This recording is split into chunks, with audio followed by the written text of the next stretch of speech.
সিলেট থেকে সাদা পাথর চুরি হয়ে যাওয়ার পর যখন সংবাদ মাধ্যম কর্মীরা এক এক করে এটা নিয়ে নিউজ করতে থাকে, নিউজের এক পর্যায়ে কিন্তু বিষয়টি ভাইরাল হয়। ভাইরাল হওয়ার পরে কিন্তু আলোচনায় আসে, আলোচনায় আসলে সকলে জানতে পারে। সেই সাথে প্রশাসন এবং কর্তৃপক্ষ বিষয়টি আমলে নেই।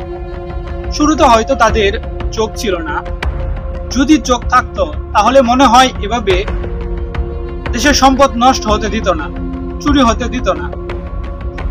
যাই হোক, বিষয়টি আমলে নেওয়ার এক পর্যায়ে তারা একটা পদক্ষেপ নেয়।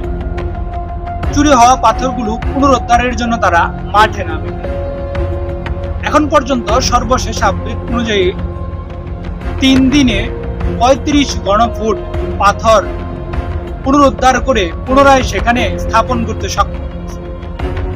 এই বিষয়টি কিন্তু আমাদের গুরুত্বপূর্ণ একটা মেসেজ দেয় যে আমাদের যদি তীব্র ইচ্ছা, সৎ সাহস, কাজ করার মন মানসিকতা এবং অন্যায়ের বিরুদ্ধে প্রতিবাদ করার তীব্র মন মানসিকতা থাকে, তাহলে মনে হয় দেশের প্রত্যেকটা জায়গা থেকে অন্যায়কে নির্মূল করা খুবই সহজ।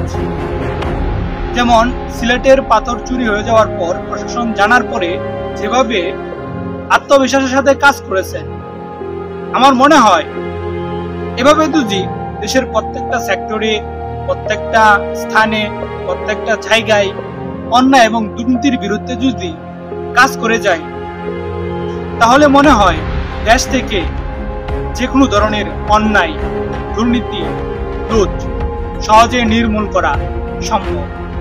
কিন্তু আসলে একটা বিষয় কি জানেন, আমাদের তো কাজ করার মন মানসিকতা নেই।